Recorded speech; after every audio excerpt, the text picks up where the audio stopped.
encore que un leader différent c'est pas un leader buy ñëw nii c'est le leader c'est pas un leader. C'est le leader. kon dégg tubaab.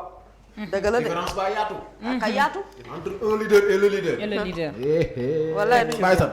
Sénégalais ci Yéen boppam ñoo ñeme ndekki- taxaw ci ay ndekki- détails yu xam- leen tax a avancé ndekki am na. jamais ci àdduna. ndekki am na fi. xanaa am na ndekki. kii dina Oui. ñëw noo xel comme man pizza. kay am xanaa na. ndekkiwaat waaye man moom. oui Asta sera là Helcom Pizza. waaw dama xiif la nii dama xiif wax dëgg yàlla. d'accord mënatuma de ñi sant Guèye ak Diaw laay jàppale mënatuma damay wax dëgg rek te yàlla tax. nga daw ndekki di ñëwaat. am na ku ma message naan ma waxal ci kaw mënatuma. yow baal ñii bu dee internet la bàyyi non bàyyi non mu sedd. ñoom Jean Noël la. ñii moom bàyyi leen rek ñoom ñoom Jean tooñ Noël ak day ruube message. mooy seen liggéey. gis naa fi sànq naa ma yaa ngi niroog oiseau pavon ñeneen ñi naan ma xaw ma sama kiyaas ah waaye yéen tamit li day la ma ci seen yoon ci sama kiyaas ak sama colu. yéen du ngeen lijjanti pertinence su idée yi rek du ma leen di tax a avancé. wallaay ah réew mi Sénégal. naanal café léegi ngay yeewu naanal café ça t'ira bien. bi tey bi tey mag joxal voilà joxal boobu kaas soos. café bi day tax nga yeewu soo see am man xam naa café. alaaji bi tey.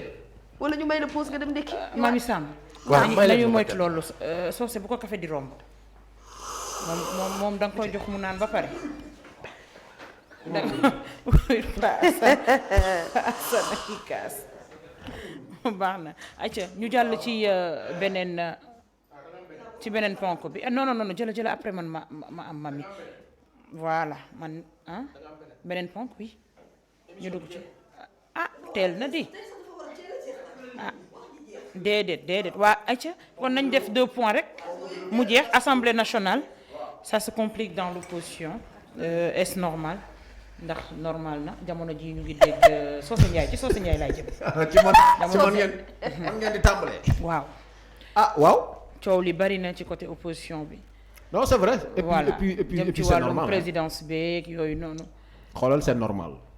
opposition bi vraiment bu leen kenn wax leen. c'est très normal. parce que assemblée dafa am ay camps yu fa dem. yeewee nga fa walloo nga fa. effectivement dañoo boole seen doole ci élection ya. et li ci gën a neex mooy ñoom d'accord nañ ne war nañu am ñetti groupe parlementaire. au moins. waaw bi tey bul tax njóobeen nii sa waay di am lu ñuy expliquer fii. ñii ñal la waa xeetu baax yi waa Helcom Pizza bi tey Helcom Pizza jërë ngeen jëf. bi tey léegi lenn mooy le problème. Nabou. oui Yewwi dañu décider statuer ci seen candidature. Wallu ñoom nee nañu dañuy am candidat. mais loolu warul nekk problème. xamul tax warul nekk problème. je pense que muy Yewwi muy Wallu ñoom ñëpp dañu maintenir seen logique d'intercoalition. d'entente ba biir assemblée nationale. maanaam tey bu ñu waree voter dara ñoom war nañoo mën a booloo ci seen biir ne lii dañ ciy ànd ñun ñëpp wala ñu dàq ko ñun ñëpp. waaw foofu la intérêt bi nekk et non pas kii war a jiite. effectivement ñoom benn camp lañ jàkkaar loolu muy benn bokk yaakaar. képp mais lii c'est très normal et yàqul dara pour man ci ànd bi ñuy ànd liggéeyal askan bi ci biir assemblée nationale yàqu ko. bu ñuy ànd ci dëgg sax faw ñu waroo ci parfois ci ay voilà. ci ay kàddu Voilà. c'est normal. et ñetti groupe parlementaire yi mooy logique Yewwi dañu war a am seen groupe Wallu am seen groupe mais nañ fexe ba benn trahison bañ ci am aussi parce que nag Mamadou Lamine Diallo gis naa ko mu wax ci benn yéenekaay lu garaaw nee na Macky Sall Mamadou Lamine Diallo ko wax de nee na Macky Sall pare na pour corrompre des députés de Wallu Mamadou Lamine Diallo moo ko wax njiitu tekki. mu ne pare na pour corrompre des députés de Wallu à 100 millions par député. Mamadou Lamine Diallo ko wax du samay kàddu. donc yooyu yëpp c'est pour casser la dynamique Wallu Yewwi à l'Assemblée et yàgg nañ di ko wax. mais ku nekk taxaw bëgg ne dama jiite. mënuñu aaye kenn mu am des ambitions. c'est très normal. que tey le candidat de Yewwi passe wala le candidat de Wallu passe. pour man li ëpp solo mooy opposition la ba léegi. ñoom kay li ñu war a xalaat mooy nañu gën a xoolaat seen taxawaay gën a dëgëral seen ànd ak ku mënti jiite ci ñoom nañu xam ne dynamique gu opposition bi ñuy woote dafa war a continuer effectivement te waruñu nangu dara mu koy kaase. li Mamadou Lamine Diallo wax nag moom nañ ci bàyyi xel bu baax a baax a baax a baax a baax parce que fii laa la wax ne la. Macky fera tout pour casser la dynamique Yewwi Wallu. Il fera tout. mais ñoom aussi opposition bi. waaw opposition bi. confiance bi leen Sénégalais yi jox. ba voté leen massivement ci élection yi ñu génn. loolu rek war na mën a tax ak nu ñu àndee ak lu ñu am divergence ñu teg seen intérêt personnel de côté daal di xool li nga xamante ne moo gëm ci askan wi ñu jiital ko. non xam nga intérêt bi gën a rëy. bi gënoon a compliqué te ñu d'accord ci dès le départ. mooy candidat bi au niveau ci élection présidentielle 2024 yi. loolu moo gënoon compliqué te d'accord nañ ci ñoom nee nañ na ñëpp dem ku ne demal boppam. léegi nag ku dem deuxième tour. ñi ci des ñëpp dañuy boot sa ginnaaw. loolu kay moo gën a compliqué nag ay présidence su assemblée nationale. te d'accord nañ ci loolu. léegi nag leader yi am kenn ku nekk aussi am nga sañ-sañu ne man dama bëgg a nekk candidat. bu ñu demee ñu voté mais tey da nga xam ne ñoom benn objectif lañ am yaa ngi dégg. benn objectif lañ am muy fexe ba récupérer perchoir bi. am ay vice-président. am ay secrétaire élu bu ñu mënee am questeur sax am ko. waaw. donc loolu moom mooy affaire bi et puis taxawaay bi sénégalais yi di xaar ci ñoom man gëm naa ne ba tey war nañ koo mën a taxaw biir assemblée nationale. donc nañ fexe ba dynamique bi bu ko dara yàq nañ continuer di ànd seen biir du ci ñàkk nag ñoo xamante ne parfois nag moom politique yenaa na du ëmb day xëy rek wasin mën ngaa xëy tamit ñu wax la fi ay nit ñu dem ñoo xamante ne tey da ngay jàpp sa gémmiñ ndax ku ne ñëwoon Idrissa Seck di mami looy ree du ëmb de day xëy rek jur. wallaay dëgg ma ku ne la moo fi yoon Idrissa Seck nan dem ci Macky Sall nga ne loolu mënta ne te pourtant waxtaan nañ ay weer. wallaay te politique Sénégalais yi yëgul. ak ñi waaj a dem. ak ñi waaj a dem. mën naa tourner à tout moment. moo tax man Nabou dafa wax lu am solo gis nga confiance bi sénégalais yi amoon ci ñoom ci seen dynamique boobu Yewwi Wallu gis nga bis bu ñu ko trahiré. c'est terminé pour eux en 2024. c'est fini tey bu ñu waxee ba loolu tas ba ñuy pëccëxoo ñii aw nii ñii aw nii sénégalais yi leen di njëkk a wan ginnaaw. parce que li tax ñu yóbbu leen assemblée ñoom ñoo ne dañoo déggoo Yewwi Wallu benn lañ mais nañ continuer ci logique boobu. ku mënti jiite yaa xam mais taxawaay bi sénégalais yi di xaar ci ñoom nañ ko am. loolu moom mooy affaire bi. effectivement. Aïcha Mami. waaw ci candidature la assemblée nationale ak opposition bi ci wàllu woowee. en tout cas choix de candidat yi nga xamante ne moom la ñu nekk di def pour tànn kenn koo xamante ne moo leen di représenter ñoom ñëpp. c'est normal c'est une procédure normale je ne vois pas qu'est-ce qu'il y a d'extraordinaire là-dedans. parce que nag aussi bu ñu nekkee ci wàllum politique tamit Nabou il faut ñu xam ne kenn ku nekk quel que soit c'est vrai les intérêts personnels ak yow mais ku ci nekk am nga ay ambition politique également. te ambition yi tamit nit mënu ko teer xëy na pour bëggu-bëggu keneen te xam nga lan mooy àndu naafiq Nabou. àndu naafiq mooy ànd goo xamante ne da ngeen di ànd ku nekk lu waay wax rek neex na lu waay wax rek ñëpp ni waaw bu boobaa àndu naafiq am na. mais àndu dëgg mooy ànd bi nga xamante ne ni donte bokkoo ak nit ki gis-gis c'est-à-dire du tere yow nga joxe sa gis-gisu bopp. boo waree dóor ci yat bi dóor ci yat bi boo waree dóor ci table bi du tere ñu ànd itam mais dañuy ànd itam ci dëgg. parce que loolu mooy àndu dëgg ak àndu nawle. donc ay nit bu ñuy ànd itam c'est normal coalition de parti ku ci nekk am nga sa histoire politique ku ci nekk am nga foo xamante ne jaar nga fa am na ñoo xam ne yàgg nañ ci ñi yàgguñu ci ñii def nañ ci ay performance yoo xamante ne kenn mënu koo naatable itam am nañu mérite boobee ñu war leen ko jox donc ñooñu mënuñu teer également seen ay ambition politique. du tere nag ñoom ñëpp intérêt bi benn intérêt bi la say wi benn say la ñoo bokk ñoom ñëpp seen Yewwi Wallu mais le fait que candidat yi jóge fu ne wàllu proposé Yewwi proposé keneen ak keneen yëkkati loo xam ne dama bëgg nekk président de l'Assemblée nationale lu jaadu la. maintenant ci tànneef bi ñoom nañu ko teg rek selon règles yi nga xamante ne ñoom moom la ñu tënk ci seen parti parce que parti bu nekk itam coalition boo gis am na maanaam benn code de conduite boo xamante ne tëral nañ ko wax ne kat xëy na bu ñu yeggee ci situation yu ni mel parti bi nii la war a doxalee. nañu ko doxalee ci wàllu woowu rek man je pense que bu ñu ko doxalee ci dëgg et surtout ñu jël en considération également li nga xamante ne moom mooy intérêt kenn ku nekk ci wàllum politique ak ci wàllum avancement ak yeneen yu ni mel bu ñu ci dee waxtaan ce sont des personnes assez responsables. yoo xamante ne mën nañu def tànneef bi gën wala tànneef bi nga xamante ne leer na leen dafay gën a dëgëral parti bi bañ ko dissocier loolu dina tax yi fi gën a jëm kanam mais le fait que déjà vraiment qu'il y ait des noms qui sortent ay nit yuy proposé wax ne man bëgg naa xanaa bëgg naa nag kenn mënu koo tere ci parti bëgg naa moom kenn mënu ko tere ci parti boobu loolu mënul ne il faudrait que ñii bëgg ñii bañ ñii proposer ñii dellu ginnaaw donc loolu ne veut pas ça veut pas dire que xëy na nit ki dafa bëgg féetewoo lépp wala dafa bëgg a guuxandoo lépp mais dafa di moom itam am na ay ambition yoo xamante ne bëgg na caa yegg comme ñeneen ñi nga xamante ne xëy na président assemblée nationale ñoru leen xëy na nekk président de la république moo leen ñor d'ici 2024 kon loolu yëpp ay ambition politique la yu nit war a nangu ni ñu koy nangulee gens nag nañ koy nangulee pôle parce que loolu mooy tax aussi réew ak démocratie ñu di ko mën a doxal démocratie bi au sein du parti mooy le fait que ñi mën a wax seen xalaat donte gis-gis yi bokkul mais je pense que dans l'intérêt et pour la suite et pour que également justement cohésion bi ñu am yépp ba ñi wóolu leen ànd ak ñoom et moi je crois que c'est des personnes très responsables yoo xamante ne nii ben ki xëccoo mënta ñàkk mais au final dinañu ut benn candidat boo xamante ne ñoom ñëpp moo leen di mën a représenter et loolu ce sera pour le bien de la coalition Yewwi et Wallu. Merci beaucoup. Voilà. Merci Mamy Passane. ayca problème bi nga xamante ne ñu ngi koy nemmeeku jamono ji ci opposition bi jëm ca fële di assemblée nationale ndax lu war la. ah man di sekk damaa waaru. Koor. waaw Seck. Njaay. Samb. naam.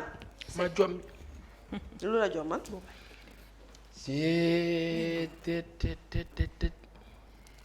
li soo sa wax sànq dëgg la. yow tam li nga wax dëgg la. ka bëgg man dëgg la.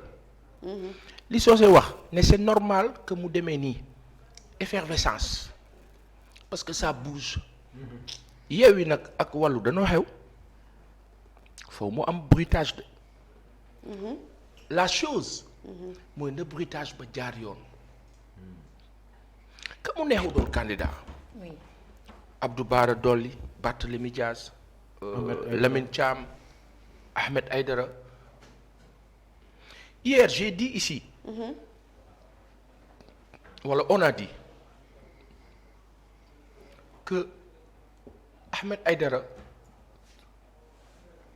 au vu de la conférence des leaders, supporter sa candidature, c'est logique, c'est normal. Dana ko am ou pas, c'est normal. Xam nga Sénégal lu nu war a ba. mënu ko ak du fi waxuñu Ahmed jox leen kaka de man de waxuma jox leen Ahmed waxuma loolu de waxuma Ahmed na doon président assemblée nationale de waxuma loolu de bëgg na ko kaka si mën jàppale ka si kaka bëggul jàppale respecter son choix ca nomenclature ba Yewwi nanu tëddee nanu organiser woo. légitime ne veut pas être légal ne veut pas dire légal mooy nit ñëpp d'accord nañ ci. mais fu nit ñi war a d'accord wala ñàkk bañ a d'accord xam nga foofu lan moo fa war a am Socé Ndiaye. consensus. effectivement mooy waxtaan. alpha ou bêta muy Yewwi di Wallu ñoom ñaari coalition yooyu bu leen kenn dégg benn. ba ca des surtout Yewwi. bu leen kenn dégg itam bu leen déggee de nun nii de man bokk man moo wax sama bopp danaa rus trop. te boobaa moom Njaay Sam ay Yewwi Wallu nii bu ñu amee ay xëccoo yu ñaaw yi nit ñi xaw leen cee mere nii wala mel ni ku leen see jéppe nii xulil nu baax man damaa baax xam la maa baax non bul baax. bul baax waaye bul baax. dem lijjanti ma football bële mu jeex tàkk. jàmm na ñooy nga toog seetaan parce que benn moment du ko jar Ahmed bëgg na légitime na yéen bëgg ngeen waxtaan leen juboo leen alpha ou bêta di ngeen juboo de. surtout bu ngeen juboowul dinañ leen mere de. après nag ci waxtaan ba sawaay fa ngeen di organiser woo Ahmed on va te soutenir wala Ahmed bàyyil mu sedd Barthélémy on va te soutenir wala Barthélémy bàyyil mu sedd.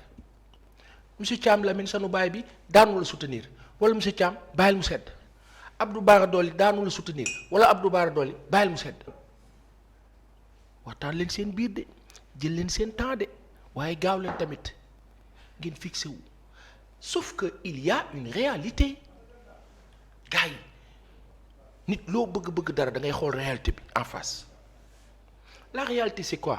oui. mës ngeen a gis kuy def politique ci àdduna xulil ngeen a gis kuy def politique ci àdduna surtout Sénégal gii Nabou Samb Nabou Koor Mami Samb waaw Njaay Soose Gosaas koo xam ne day def politique te jiitalul boppam ci Sénégal gii le leader du jiital boppam dañu kaa jiital le leader dañu ko naan yow la un leader danaan mana da nga wax bi ñëwaatal ci différence bi nga ne. le leader dañ ko naan awa aw mii la aw Abdou Fall aw la de un leader Baye Assane day ñëw naan mana man mii la xulli mana sàmm li nga sol rafet na kaar mana jërëjëf merci. da nga wax bi mbay antal li ngay wax bare na baal nu mbay baal nu gajaga too. mbay baal nu a ngi dégg du moom léegi gajagatoon ñoo gën a bëri wax. gajagatos gajagatos xaw ma may ma rek ma pare. jooyen jak dimbal leen nu rek na pub parce que dugg li ngeen di wax yëpp mu ngi ñëw si ñun jàppalante rek xanaa Jérôme dafa fa ne sama xarit bi waaw may ma ba pub dugg rek yow. c'est mon pote lui maa ngi kaa nuyu bu baax benn affaire la maa wax may ma rek ma pare. Nabou Samb Nabou Mami Samb waaw Seck. le leader dañ ko naan aw la un leader danaan mën a te su nee mën a rek jeu bi faussé na léegi nag lan mooy xew biir Yewwi ku si nekk da nga am ay ambition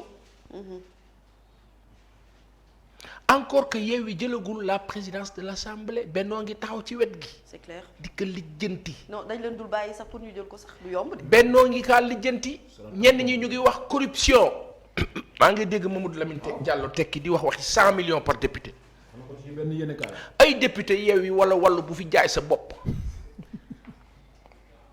waaye nag genre xëccoo yi seen biir mun na yombal loolu parce que bu xëccoo bi bëree kii naan mën a dégg ngeen Cheikh Dieng nee na génn na PDS. Oui. nee na problème bi Karim Meïssa Wade la xaw ma fu mu jëm keneen ka ca des ka njëkkoon dem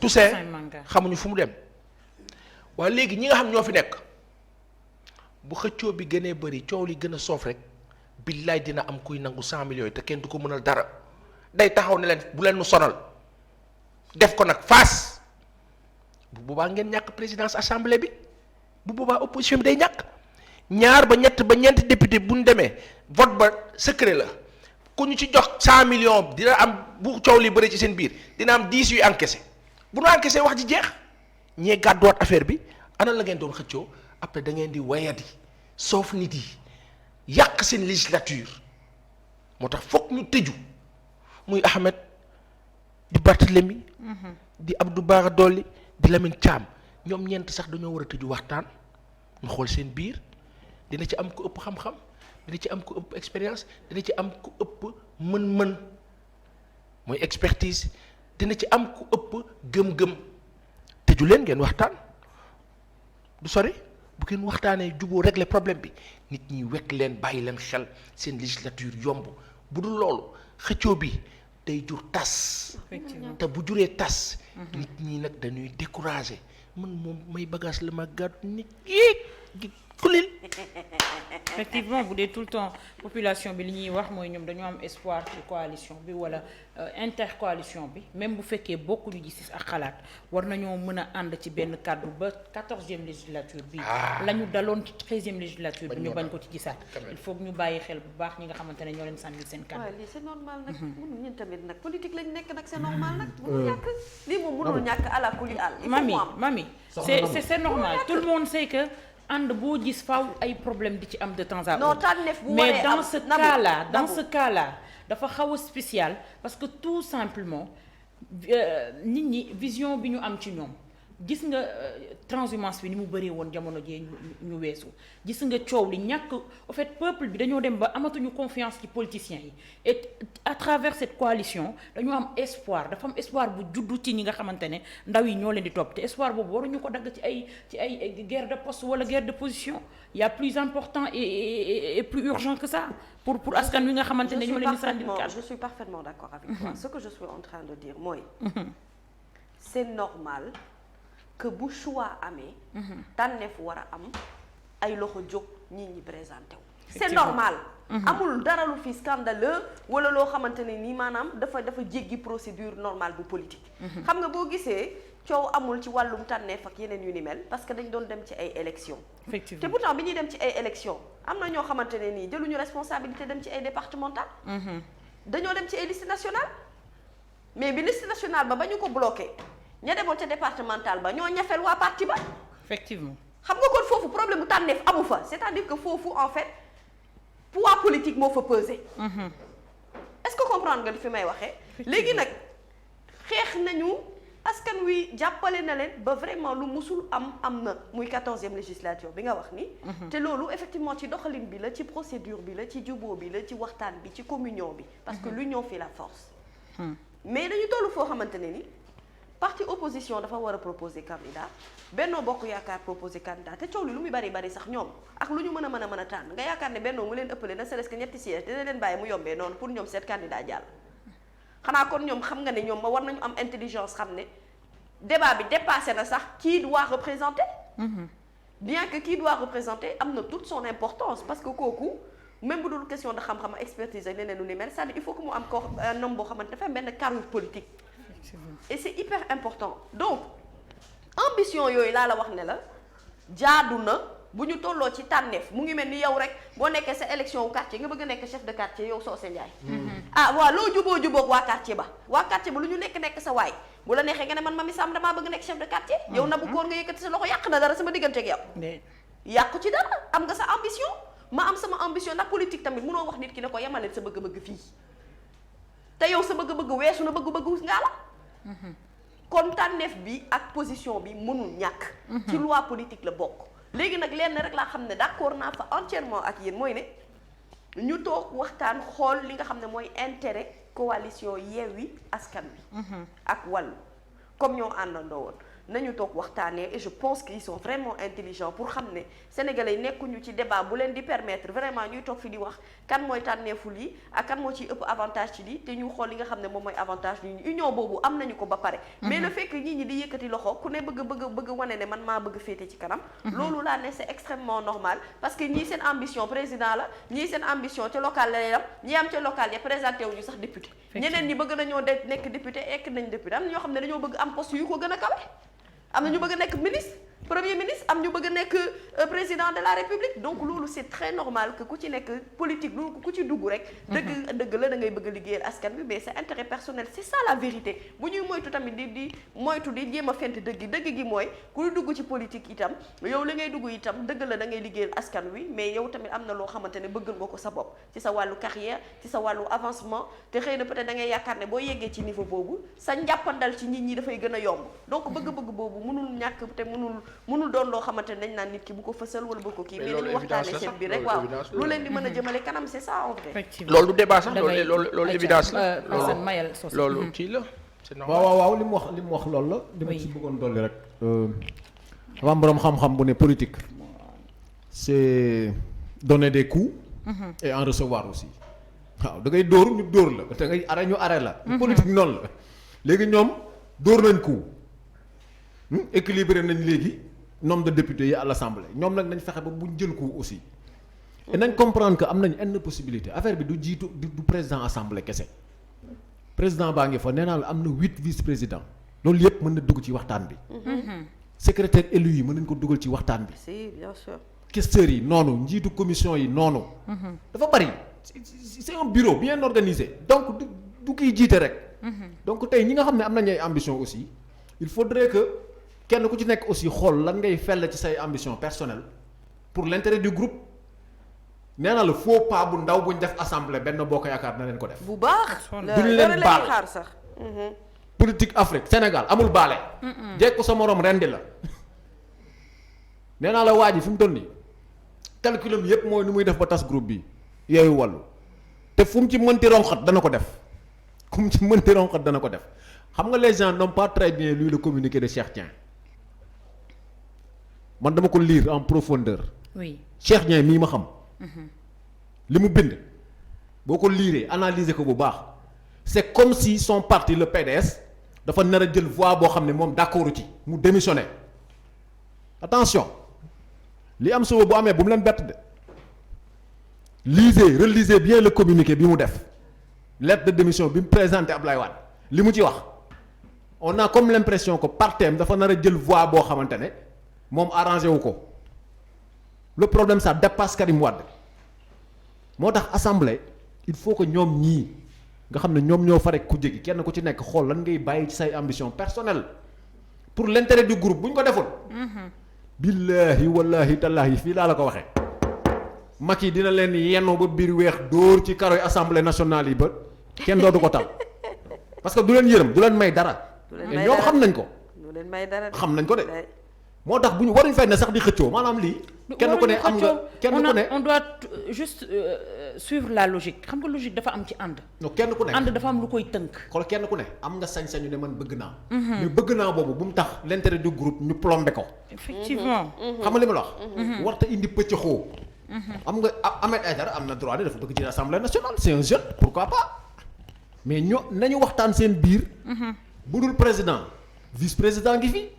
bu dul vice président secrétaire élu ngi fi bu dul secrétaire élu questeur ngi fi. président commission ngi fi leneen a ngi fi leneen a ngi fi. donc jubóo bi war naa mën a yomb. buñ ko deful rek gars yi beneen côté bi aussi ñu ngi leen di yeeru. te duñ leen baal dara. nañ ci bàyyi xel te bu boobaa ñiy dem APR daanu bëri de suñu classe gi yëpp APR lañu jëm. kan yooyu noonu bu amee noonu kon ngay àndal. ginnaaw bëggu leen bu baax. bëggu leen li askan bee taxoon ngeen di xeex. léegi seen bopp la waaw léegi nag bu dee seen bopp la fa mu nooyee te duuf te neex nu dem fa toog wax di jeex kenn du dem kenn à un moment donné il faut savoir s'arrêter Yewwi Askan Wi bu leen fontoo nit yi Wallu Askan Wi bu leen fontoo nit yi waxtaan wax dëgg ca la Yewwi moo ëppale ay député Wallu dafa fekk ci Yewwi nu déggoo waxtaan est-ce que Wallu waru topp ci ginnaaw Yewwi ngeen foog on parle de logique. Vous avez une vingtaine de députés, ils en ont une cinquantaine. bu dee dañuy wut président de l'Assemblée nationale ci Yewwi la war a jóge c'est la logique non? Normalement. Après quelqu'un me dira non mais attention là il s'agit d'avoir l'éminence à la tête de la chose. Effectivement, pourquoi pas? Il nous faut l'éminence. Monsieur Thiam Lamine, il y en a qui le décrit dans sa zone où il dirige Kébémer am na ñu àndul ak moom ñu kaa décrier. pourtant ñi nga xam wax dëgg yàlla lu baax la ñu wax ci moom. te kilifa bi tamit ñu ko gisee que baax laa nuru. mais waxtaan leen seen biir Yewwi Askan Wi Wallu waxtaan leen seen biir bu dul lool di ngeen waaye di ci bëtu nit ñi. te boobaa nit ñi dañuy réer dans le Yewwi il y a Ousmane Sonko dans le Wallu il y a Abdoulaye Wade il y a Khalifa Ababacar Sall dans le Yewwi il y a Malick Gakou dans le Yewwi il y a Mamadou Lamine Diallo Tekki dans le Wallu. Il y a tellement de leaders, Habib Sy dans le Yewwi, il y a tellement de leaders et de bonnes gens.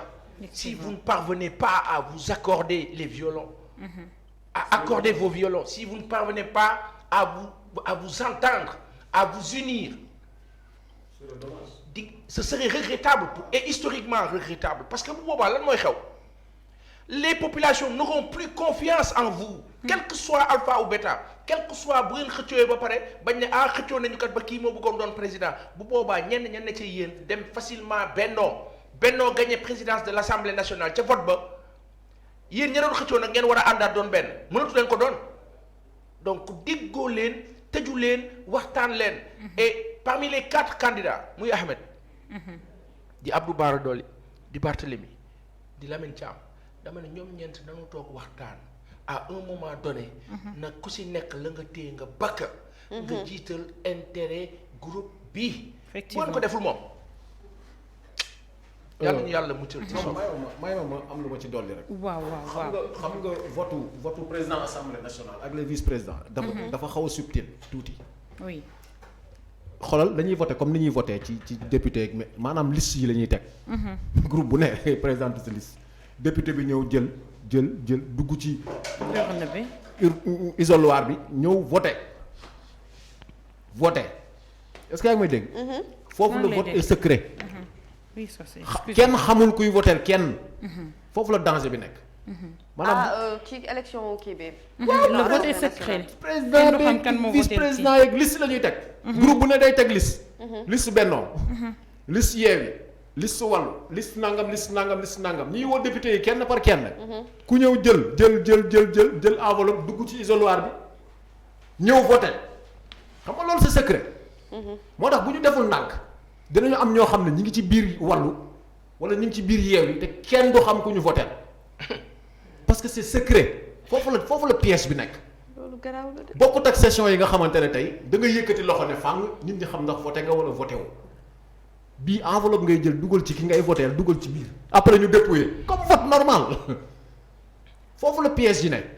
moo tax il faut que bu ñu mënoon a signer benn pacte kenn bañ a trahir jaroon na sax ñu def ko jaroon nañu def ko parce que ne serait-ce que différence su benn voix wala ñaar rek c'est fini day plomber lépp dina semer le doute ci day plomber lépp moo tax waxtaan bi dafa am te ñi fi paasan lim léegi nit ñu xam assemblée nationale ni muy doxee la ñu waaw Habib Sy kenn du ko jàngal nu assemblée di dox Khalifa Sall moom dama ko jëlale xam nañu comment fonctionne l'assemblée donc nañu waxtaan ci dal kenn ku ci nekk xool lan ngay bàyyi ak lan lañ lay proposer parce que ki am ambition aussi doone ko bàyyi rek comme ça mu bàyyi mais wax naa la possibilité yi am assemblée yëpp du président bi rek vice président ngi fi Abdou Mbow jamono yi c'est le premier vice président de l'Assemblée nationale jiite ay ponkal biir APR donc affaire bi waxtaan bi mën naa yomb parce que am nañu matière bu ñu leen proposer bu ñu leen tegal sur la table pour que kii bàyyi jël lii kii bàyyi jël lii pour que dynamique bi ñu mën ko maintenir bu ñu ko deful